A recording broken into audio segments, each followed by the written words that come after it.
We're back! Ta-da! Hello, welcome back to a video. Hi, my name is Mary.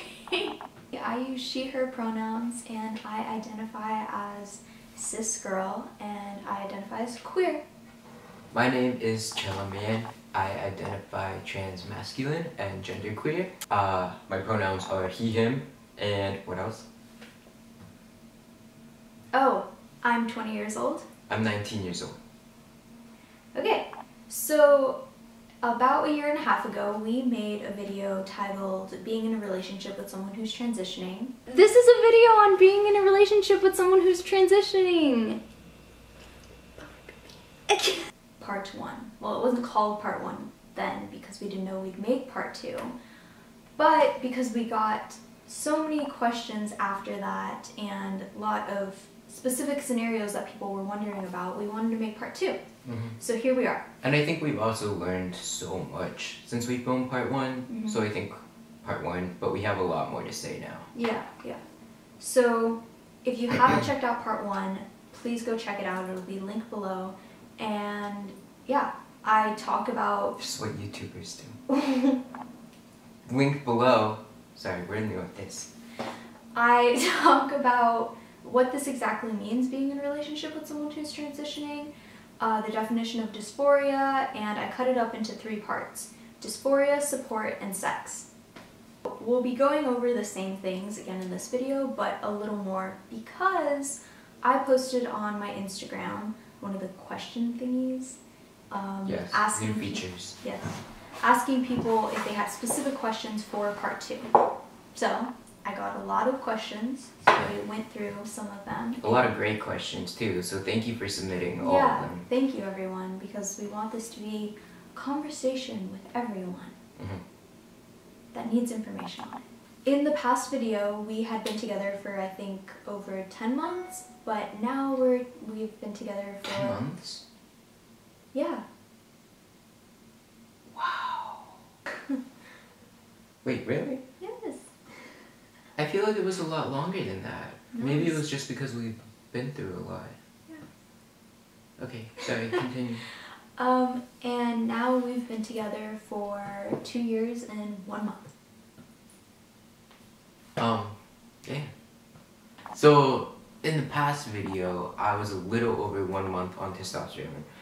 And now, I'm almost 1 year and a half on T. And I could rant about this, but I'm just going to say it feels absolutely incredible, and I really connect much more to how I present now rather than back then. Also, huge update. This past January 10th specifically, I got top surgery, and it was an incredible experience. And if you check out some of my former videos, I talk a lot more about that. And it feels incredible.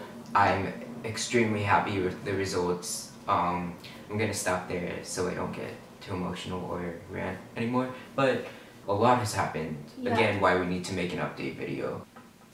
Also, I wanted to say this as a disclaimer. We can try our best to answer these questions, but a lot of them are coming from personal experience, and these are just our ways that we have managed and dealt with the situations that have come up and things that work best for us, and we are just giving advice, but in no way, shape, or form are we saying that this works for everyone. Just advice to share. Okay, so again, I will be splitting this up into 3 parts: dysphoria, sex, and support, but then also including a little bit about top surgery, being a partner in the relationship and how to support, navigate that, and also a little bit about testosterone, being a partner while your partner is going through that as well. So, here we go! First thing that we're going to talk about is dysphoria, and I'm going to include my last clip of the definition of it because I still agree with what I said. So, what is dysphoria? The definition of dysphoria. Dysphoria is when someone feels uncomfortable or doesn't connect with their body mentally, and I feel like that's the best way to put it in short. Yeah, it sucks. When your partner has dysphoria, it's something that you have to first off just have a conversation about. Ask them specifically what makes them dysphoric, what could trigger their dysphoria. Work together as a team to see if there's certain things that you can do to help their dysphoria. Communication is really the key, and I think within that, honesty is so important. You can't just expect your partner to know. Although it may be something that is on your mind 110% of the time, believe me, I understand that. They don't know what's on your mind. They're not mind readers. So, and as much as you feel comfortable and safe with, it's very important to just have open communication across the board. Try your best not to make it your other partner's job to educate you on what it means. Try your best to do your own research first. On Google, on Instagram, on Tumblr, there are a lot of great trans or non-binary people that talk about dysphoria. So now I think we should jump into the questions that I got from dysphoria. And thank you, for doing that. And like, as your partner, like, it means the world to me that although it's not your responsibility, you go out of your way to do that. And you dedicate time to do that, and it shows me how much you care about me and how much you love me, and I'm just eternally grateful for that. And I think it's very important, if your partner does do these things, let them know how much this means to you. I think it really gave me hope about what I believe people would do for me and how people should accommodate for others. Yeah. So, oh my gosh, got a ton of questions. Yes. Also, maybe organize these questions so well. Have it First question, how can I reassure him that I find him attractive without making him dysphoric? So this person specifically used he, him pronouns for their situation, but this could be for anyone. Similar to this, how can I reassure my partner that I find them attractive without falling into toxic masculinity or anything like that? Overall, just letting them know how special they are and how special they look with or without clothes, or if you can see that they just are gleaming in one moment, try to amplify that and being yeah, you look hot.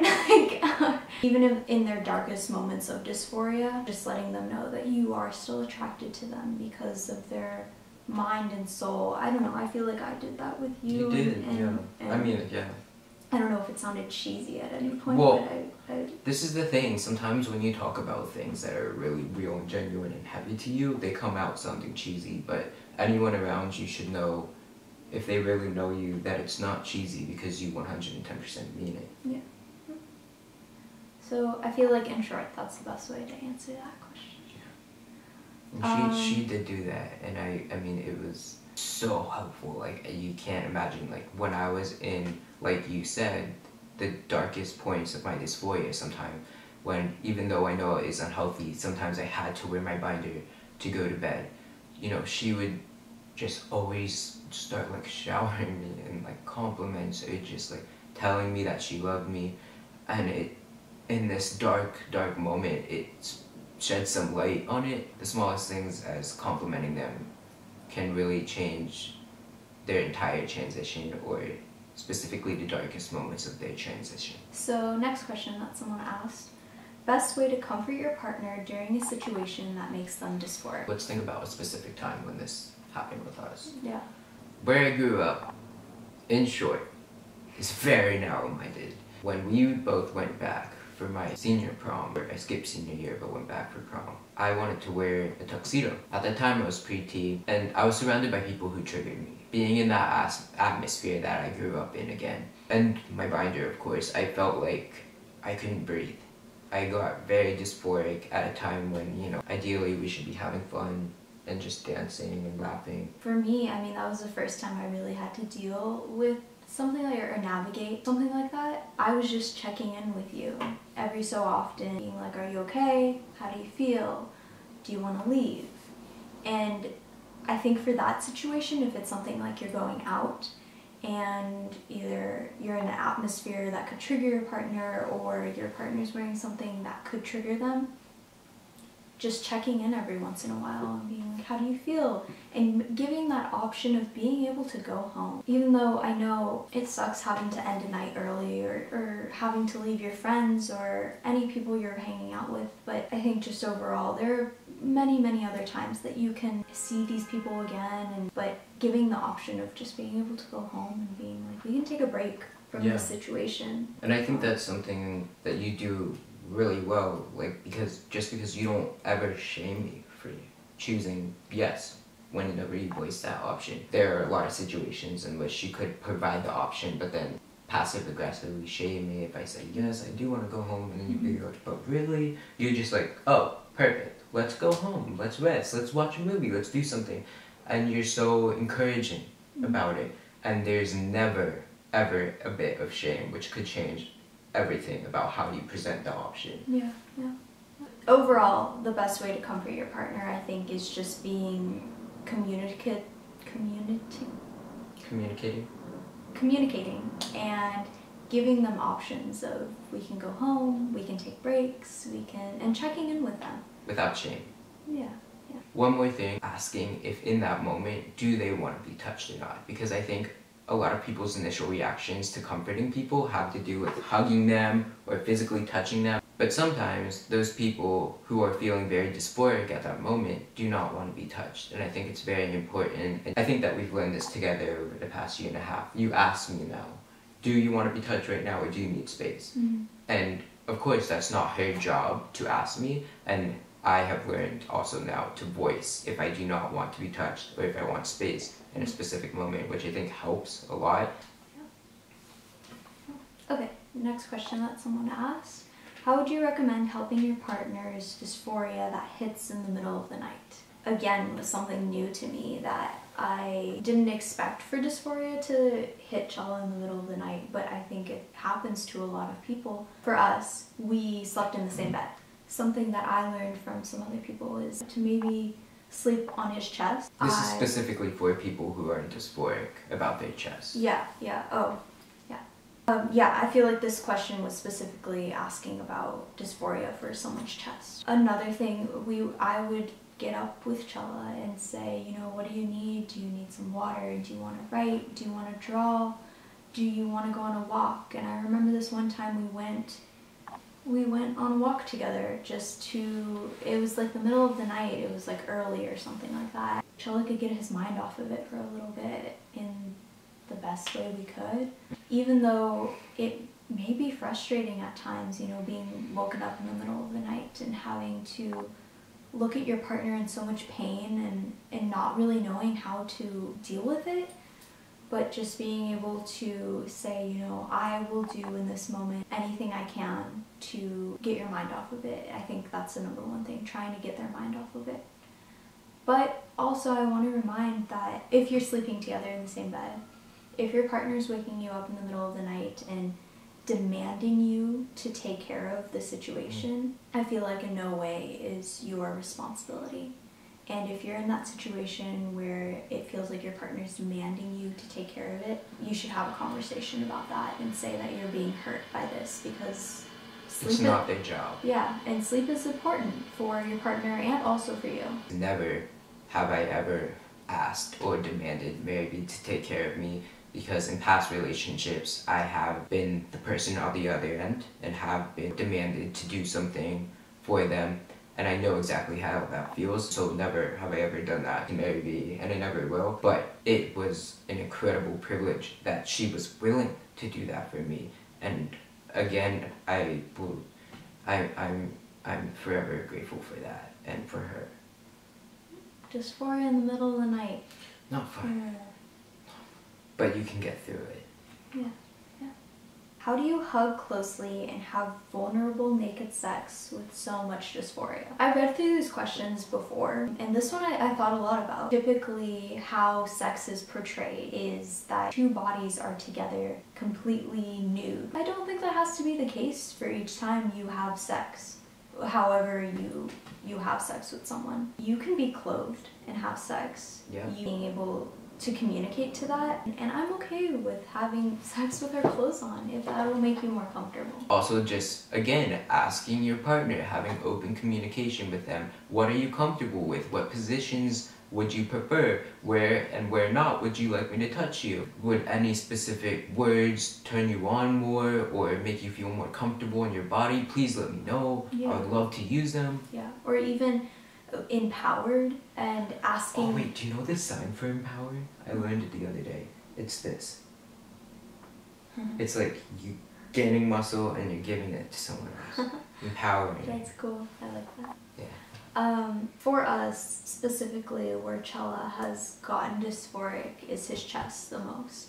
But I also got a lot of questions, people asking about bottom dysphoria. That's something to be conscious if your partner is navigating that. So asking them specifically what they would like, what they specifically would like you to call their genitalia, even their chest. But in all cases, again, because we cannot speak for your partner or any other couple in general, you just have to have an open conversation with them and ask what they prefer. Yeah.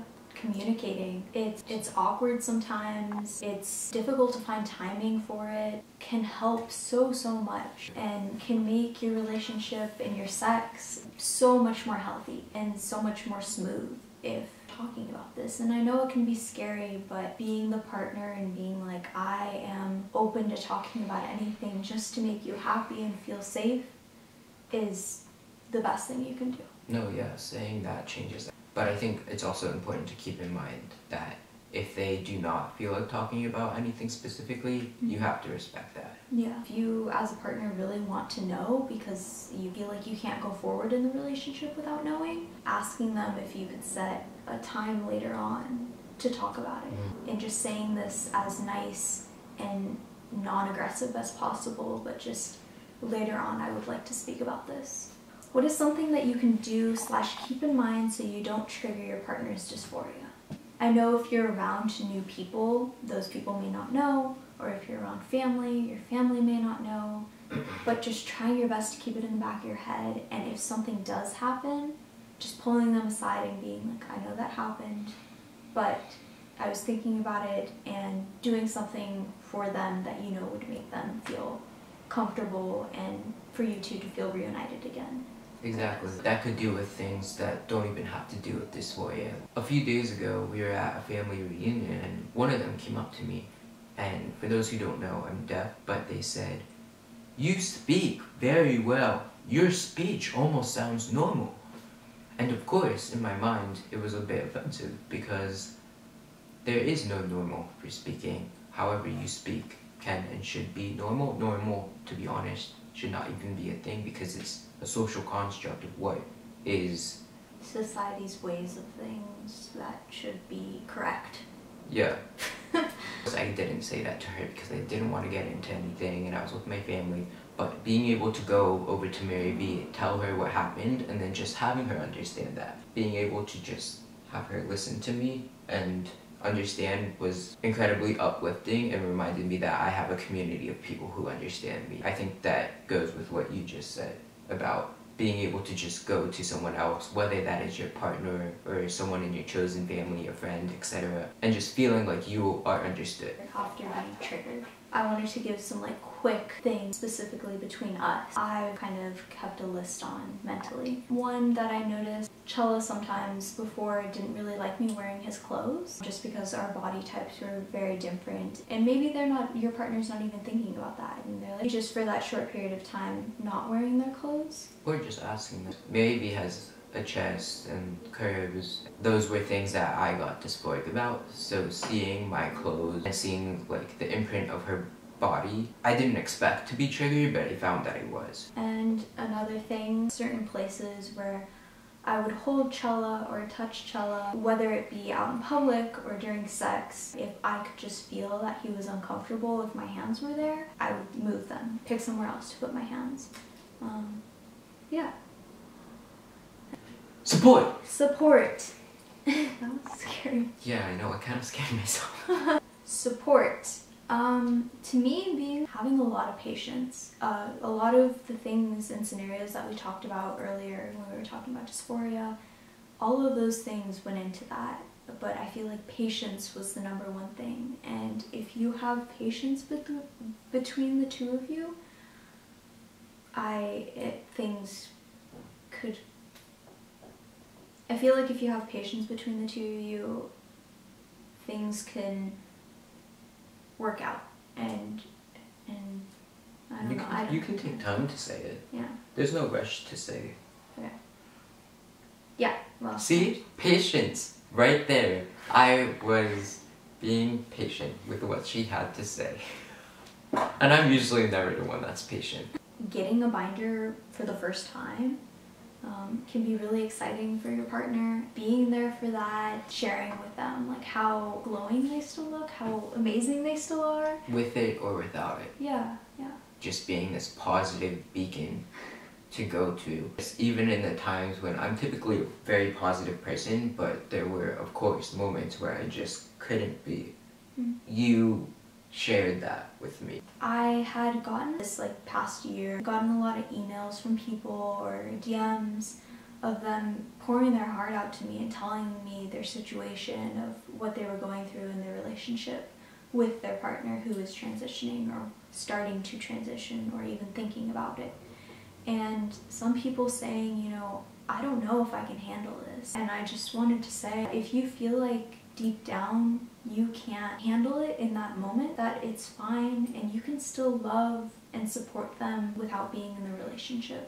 That's fine. Hard, but you know, it's okay. As the person who is transitioning in the relationship, giving them that initial warning before to know that this is going to be heavy. This is going to be a lot. It will be emotionally draining. It will be a journey and a roller coaster. Right after I came out, I don't like the word coming out because I don't think it should be a thing, but right after I came out to Mary B that I wanted to get top surgery and go on testosterone, we went on a walk and I told her exactly that. And I was like, look, I don't want you to stay in this if this is too much. I love you so much and I would never want you to have to go through this with me if it is too heavy or you cannot handle it right now. I completely understand if you need to take a break right now and you need to focus on yourself more while I focus on myself. Just as she would ask me questions in the future about opting out without shame, I did the same for her in the beginning, and I think that is extremely important. You have to recognize that your partner has their own feelings and their own problems, and it is not in any situation on them to take care of you. Using their preferred name and or pronouns is a huge way that you can support your partner. I understand that sometimes some people just don't grasp on to the idea of changing someone's pronouns and that it may be hard or difficult to remember, but it's overall just about respect. And if you respect this person, that you'll try your best to do it. It's okay if you slip up every once in a while, and maybe talk to your partner of how you want to handle that if you do slip up, because some people don't like it if they say, oh my gosh, I'm so sorry, you make a big deal about it. Yeah. But some people do appreciate it if you apologize. Anything to say? No, I feel like you're doing a great job. Okay. I'm just listening.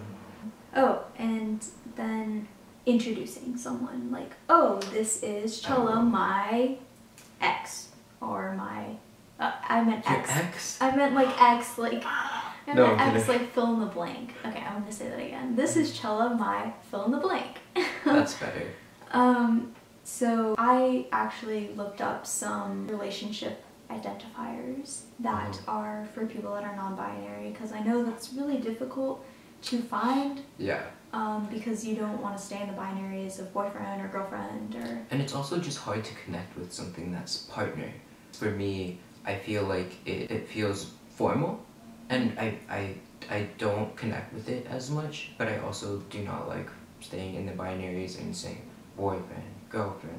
I don't realize I kind of like the sign. I wish that we could just say, oh hi, like, this is Mary B, my you know, and then just sign it. Because I feel like no word is good enough for what I really feel towards you. Yeah. And I wish that I could just fill in the blank with a sign. Yeah. I mean, I feel like people would be confused because they would be like, Well, yeah. what is this person doing with their hands? But I feel like yeah, I wish. I feel like people are confused if you say partner, and then they like go over to their friends and they're just like, so do they work together? Or, you know? But I feel like also a lot of queer people know, like, oh, partner. Queer people? Yeah. Depends on where you are. Yeah. But in all cases, yes, Well, here are a couple. Yeah. Significant other. Oh, Just like an L word. This is my rubbish, Cindy. Oh my god, ew, ew, ew. Oh, so terrible. Ugh. I suggest watching the L Word we just finished. It's a little actually it is. It is a lot of problematic. Yeah, it's a lot of problematic. But at least it was like the first of its kind, and very progressive in a lot of its ways. But of course, like whenever you like look at the first progressive thing of that time period, when you look at it later on, it's problematic for that time period now. Yeah, yeah. Anyway, non-binary relationship identifiers. Partner, my person, the person I'm in love with. I used that for a little while for Chella. Lover, soulmate, and then lastly, you could just use their name. I mean. Or the sign. Partner. With your pinkies out. Partner. Cute, cute, cute. But yeah, just talk with your partner and try to make something cute, fun, and new with each other. I'm not really about like, oh, this is my pookie. Yeah, well, some people are into that, or like being like, this is my cupcake, buttercup squash. Whatever works for you. Yeah. Okay, lastly, bathrooms. Ah. Bathrooms! Ah! With like thunder cracking in the background. We could add that. It's like, oh yeah, we could. Bathrooms! Ah! Well, I think just the whole bathroom situation in general is frustrating. Being a cis person, always being aware of that bathrooms are a scary, sometimes dangerous place for people. Telling them, I can go with you to the bathroom. I can accompany you to the bathroom. I will do anything I can right now to find you a gender-neutral bathroom. I feel like can change the world for your partner, or even if you're hanging out with other people. I think that's something that I'm trying to always think about, you know, will the bathrooms be accessible for the people that I'm with?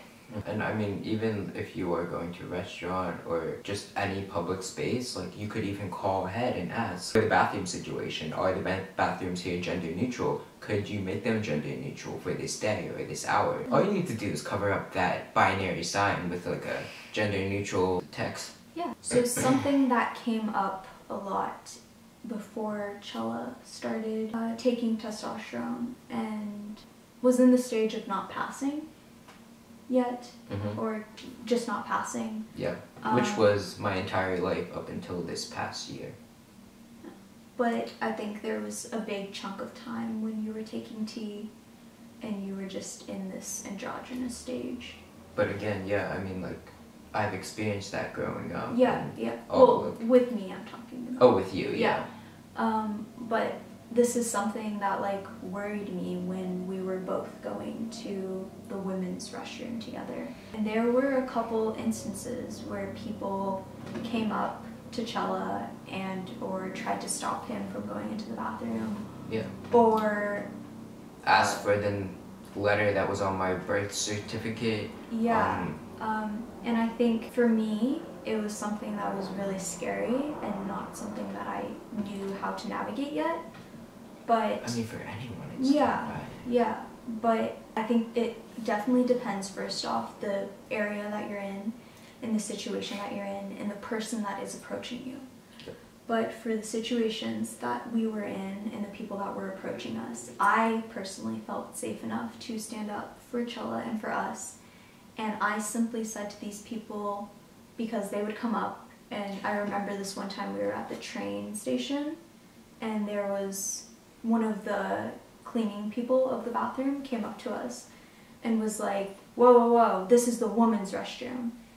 And, or said to you, I just looked at her and said very calmly, that doesn't matter, we're just here to use the restroom. I think this person was just taken aback a little bit, and... But yeah, I think it really depends on the situation and what you feel comfortable doing. And also, a lot of times I found when I was with Mary B, she would end up saying something because I have trouble hearing what the other people say. So a lot of times when someone confronts me, I can't understand what they're saying because of the area we're in, or maybe I don't have my cochlear implants in. And so I'm lucky enough to have Mary B to say something, because like I would have said something. Like it's not like I needed you to stand up for me and I was asking you to. Again, it really depends on the situation, the person who confronts you, how you feel as an individual standing up to them. Overall, just try to avoid any aggression in all situations and just let them know, if you want to let them know at all. You are just there to use the bathroom, and that is all.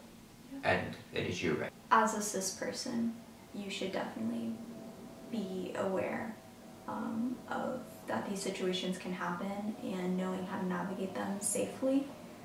But I think just overall, looking for gender neutral bathrooms is the best thing that you can do.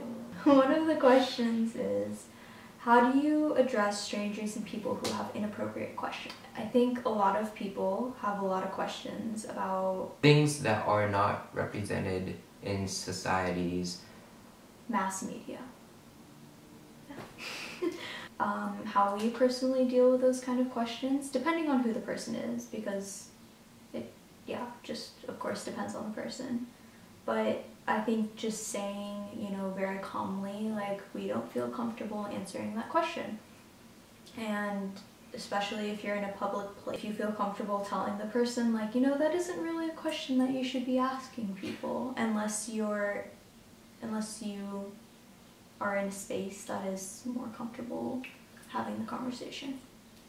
I found in a lot of cases I hardly decline a question because I think I am typically a very open person, and I know that in most cases they are not trying to be malicious by asking the question. They are just honestly curious, which is valid because considering what is represented in today's mass media, or people like me with my identities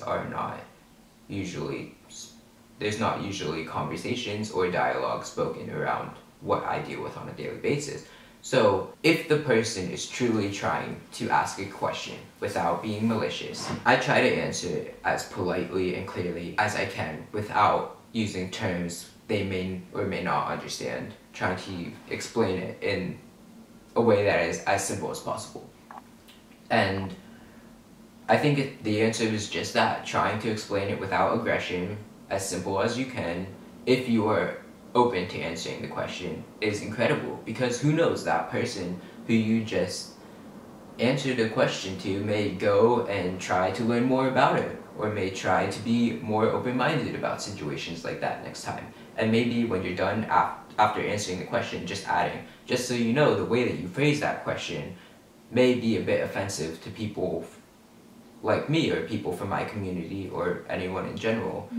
And just saying it in the most polite way as possible, it will change the way people go about in the world. Whether you are the person who's transitioning, or the person who is cis in the relationship, or just the person who is in the relationship also, who is not transitioning, just knowing that you have no obligation to answer anyone's question, whether it be simply out of curiosity and wanting to educate themselves, or on the other hand, them wanting to be rude or ignorant, that you don't have to answer.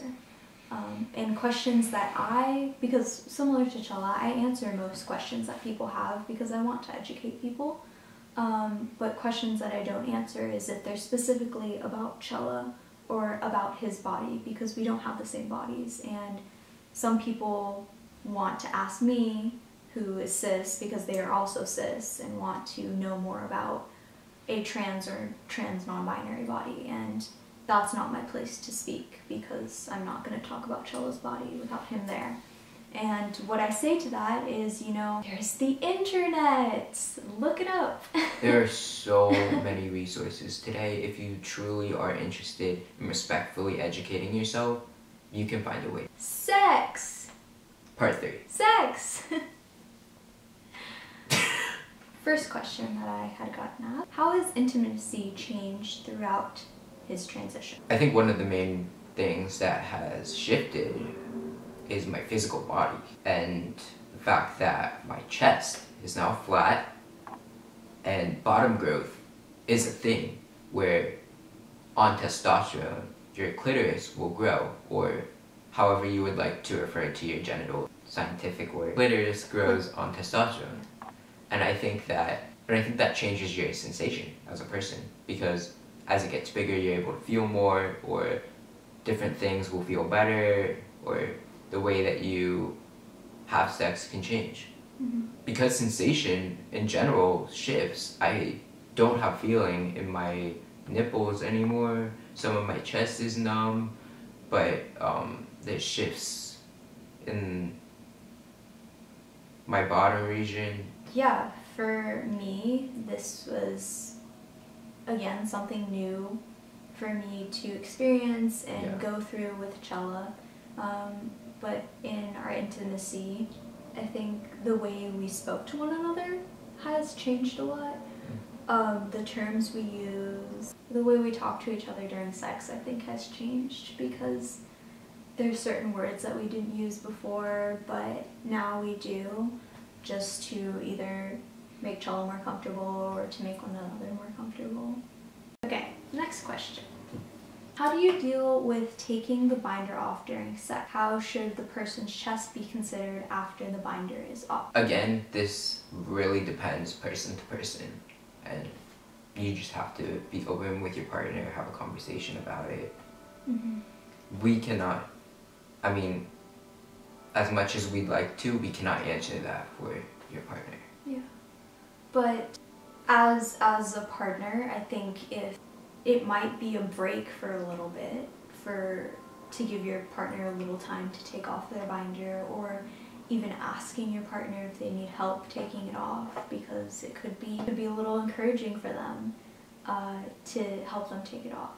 But if they don't, respecting that and maybe letting them do that in a different room, or keeping the lights off once they take off their binder could be really helpful too, and just respecting any choices they make. Coming to the sexual situation with these suggestions, like we can keep the lights off when you take off your binder. I can help you. Or even watch this video together and then just talk about the options presented. And then once they do take off their binder, it can be a really vulnerable experience for them and for you. But asking them how you would want to refer, if they would like you to touch their chest at all, or if they don't, and just remembering that. That's it! Yay! I feel like there's still a ton of things that we didn't cover for this video. Yeah. And I mean, this is such a broad topic. Yeah, huge. But if you would like us to make more videos about top surgery or testosterone or any other topics that you have in mind, please let us know. We will definitely love to make videos about this. Yeah. Thank you for watching this, and thank you for watching. Love and support and kiss your partner as much as you can. Yeah. And to say the least, it can be extremely hard, but to just try to maintain a positive outlook in all situations, it really shifts absolutely everything. I love you. I love you. And we wish you luck. Yeah. All of the luck and all the love on your own journeys. Yeah. Whichever path you decide to take.